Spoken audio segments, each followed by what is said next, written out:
नमस्कार मित्रों, एक बार फिर स्वागत है आपका एक नई वीडियो में। मित्रों, आज हम आपको बताने जा रहे हैं कि धरती का जन्म कैसे हुआ, धरती पर जीवन की शुरुआत कैसे हुई। आज आप जिस जगह पर बैठे हो वो जमीन आज से करोड़ों साल पहले 8,500 डिग्री के तापमान से उबल रही थी। यह आप जिस जगह पर बैठे हैं वो लाखों साल तक बर्फ से ढकी हुई थी। ये दोनों बातें सच है। इस वीडियो में पृथ्वी के 450 करोड़ साल के सफर के बारे में जानेंगे। जिस जगह आज हमारा सौरमंडल है वहाँ विभिन्न प्रकार की गैस और धूल के बादल हुआ करते थे। वैज्ञानिकों के मुताबिक इन धूल के बादलों से दूर एक तारा हुआ करता था। वक्त के साथ साथ उस तारे की ऊर्जा कम होने लगी, जिसके कारण उसके अंदर एक विशाल विस्फोट हुआ। विस्फोट के कारण अंतरिक्ष की यह धूल एक दूसरे से दबने लगी। इस दौरान बादलों में स्थित धूल के कण दबाव और गर्मी बड़े उल्कापिंड और पत्थरों में परिवर्तित हो चुके थे, और इसी दबाव की वजह से इन बादलों में स्थित रेडियोएक्टिव पदार्थ ने ग्रेविटी का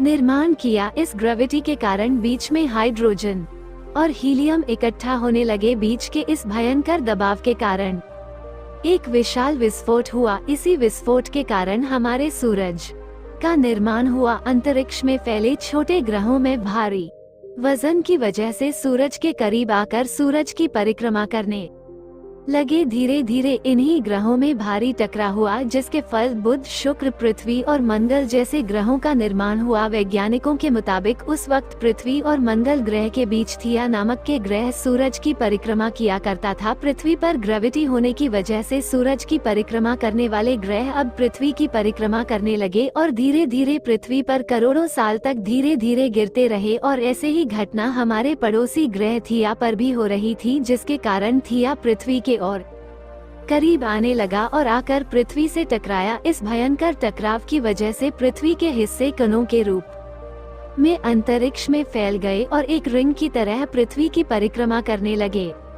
इन्हीं परिक्रमा करते हुए कणों में टकराव होने लगा, जिसके कारण हमारे चांद का निर्माण हुआ। उस वक्त पृथ्वी पर सिर्फ एक ही समुद्र हुआ करता था और वो था 1900 डिग्री सेल्सियस के तापमान। उबलते हुए लावे का उबल रही थी वो सारी चीजें जिसे आज आप अलग अलग नाम से जानते हैं। वक्त के साथ साथ पृथ्वी धीरे धीरे ठंडी हो रही थी, जिसके कारण पृथ्वी के भारी तत्व जैसे धातु और रेडियोएक्टिव पदार्थ पृथ्वी के केंद्र में जाकर इकट्ठा हो गए और हल्के पदार्थ पृथ्वी की सतह पर आ गए। लाखों सालों तक पृथ्वी पर उल्का पिंडों की बरसात होती रही और इन गिरते हुए उल्का पिंडों में जमा था नमक, मिनरल्स और पानी। करोड़ों सालों तक इन उल्का पिंडों की बरसात होती रही और धीरे धीरे पृथ्वी की ऊपरी सतह पानी से ढकने लगे। वैज्ञानिकों के मुताबिक यही वो वक्त था जब दूर गहरे पानी के अंदर निकलते ज्वालामुखियों से पहली बार सूक्ष्म जीवों का निर्माण हुआ। लाखों सालों बाद एक वक्त ऐसा आया जब पृथ्वी की सतह पूरी तरह पानी से ढक चुकी थी। हमारी पृथ्वी के सबसे अंदर का कोर रेडियो एक्टिव पदार्थ से बने होने की वजह से हरदम गर्म होता रहता है, लेकिन जब भी पृथ्वी की ऊपरी जमीन ठंडी हो जाती है तब पृथ्वी के अंदर की गर्मी बाहर नहीं निकल पाती, जिसके कारण ज्वालामुखियों का निर्माण होता है। और कुछ ऐसा ही हुआ। पानी से ढकी हुई पृथ्वी पर की तादाद में ज्वालामुखी निकलने लगे। आने वाले लाखों सालों तक इन ज्वालामुखियों का निकलना जारी रहा, जिससे पानी के ऊपर जमीन का निर्माण हो रहा था। इस वक्त भी पृथ्वी पर वातावरण न होने की वजह से अंतरिक्ष से उल्का पिंडों की बरसात होती रही थी। आज से लगभग 300 करोड़ साल पहले पृथ्वी पर ऐसा वक्त आया जब पृथ्वी का वातावरण लगभग स्थिर होने लगा था। ज्वालामुखी निकलने धीरे हो गए थे और पृथ्वी का एक दिन 12 घंटे का हुआ करता था। साल बीतते गए और धीरे धीरे ये छोटे सूक्ष्म जीव विकसित होते गए और समूहों में रहने लगे। आज से लगभग 250 करोड़ साल पहले पृथ्वी पर पहली बार ऐसे जीवों का निर्माण हुआ जो जीने के लिए ये पानी के अंदर के मिनरल्स यानी के खनिज पदार्थ और धूप का इस्तेमाल करते थे और मल त्याग के रूप में ऑक्सीजन का इस्तेमाल करते थे। इस वक्त तक ज्यादातर पृथ्वी पर ज्वालामुखी निकलना बंद हो चुके थे और इन माइक्रो बैक्टीरिया की वजह से वातावरण में ऑक्सीजन की मात्रा बढ़ रही थी। वातावरण में ऑक्सीजन की मात्रा बढ़ने की वजह से पृथ्वी का वायुमंडल बनना शुरू हुआ और आने वाले हजारों सालों में वातावरण में ऑक्सीजन की मात्रा बढ़ती रही। इसकी वजह से पृथ्वी के ज्यादातर हिस्सों में ये सूक्ष्म जीव फैल गए हजारों सालों बाद एक वक्त ऐसा आया जब पृथ्वी में ज्यादा ऑक्सीजन बढ़ने के कारण ये सूक्ष्मजीव मरने शुरू हो गए। उस वक्त तक पृथ्वी का वातावरण ठंडा होने के साथ साथ ऑक्सीजन से भी भर चुका था, जिसके कारण जमीन और वातावरण में स्थित लोहा के मिनरल्स पानी में स्थित ऑक्सीजन से रिएक्ट होने लगे। और एक वक्त ऐसा आया जब पृथ्वी के जमीन आज के मंगल ग्रह जैसे लाल हो चुकी थी। वक्त बीतने के साथ साथ धरती की टेक्टोनिक प्लेट्स में दरार होने लगी, जिसके कारण से पृथ्वी के अंदर का लावा जमीन की तरह कई लाखों सालों तक खुला उबलता रहा। और यही वो कारण था कि जिसके कारण पृथ्वी के वातावरण में कार्बन डाइऑक्साइड की मात्रा बहुत ज्यादा बढ़ गई और पृथ्वी पर एसिड की वर्षा शुरू हो गई। एसिड के बारिश की वजह से पृथ्वी का तापमान घटने लगा और तापमान इतना घटा कि पृथ्वी पर उपस्थित पानी बर्फ में तब्दील होने लगा। पृथ्वी पर पहली बार भयंकर हिमयुग आया। इस वक्त पूरी पृथ्वी सफेद बर्फ से ढक गई थी। आमतौर पर धरती पर जब सूरज की किरण गिरती है तब जमीन और किरणों को सोख लेती है, मगर क्योंकि पूरी पृथ्वी बर्फ से ढकी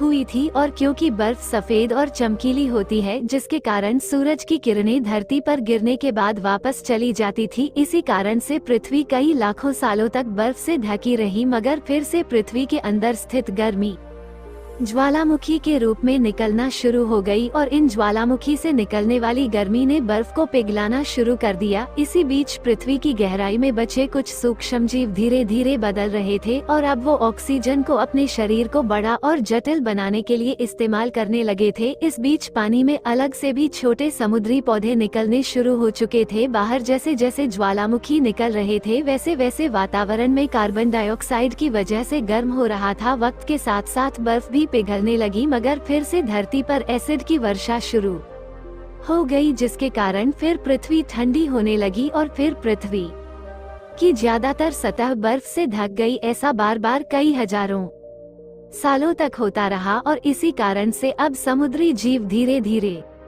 वातावरण के हिसाब से विकसित हो रहे थे। इस बीच कई सारे जीव और समुद्री जंगल विलुप्त हो गए, मगर जो बच गए वो धीरे धीरे पृथ्वी के बदलते तापमान के हिसाब से ढलते गए और हजारों सालों बाद समुद्री पेड़ बर्फ की वजह से पूरी तरह मरते या सूखते नहीं थे। अब सूक्ष्मजीव समुद्री जीव बन गए थे। जब फिर से ज्वालामुखियों ने पृथ्वी की बर्फ को पिघलाना शुरू किया तब ये समुद्री पेड़ जल्दी विकसित होकर फैल गए। धीरे धीरे वातावरण में ऑक्सीजन की मात्रा बढ़ने लगी और पृथ्वी पर होने वाली एसिड की वर्षा कब होने लगी। वातावरण में ऑक्सीजन होने की वजह से पृथ्वी की ओजोन लेयर मोटी होने लगी। आज से लगभग 47 करोड़ साल पहले पृथ्वी की ऊपरी सतह पर पहली बार मोसोस नामक प्लांट उगना शुरू हुए। वक्त के साथ साथ जमीन पर अलग अलग तरह के पेड़ पौधे उगना शुरू हुए। एक वक्त ऐसा आया जब जमीन के पेड़ों की लंबाई लगभग 80 से 100 फीट होती या आज के 5 से 6 मंजिला बिल्डिंग जितनी ऊंची होती थी। यह वह वक्त था समुद्री जानवर समुद्र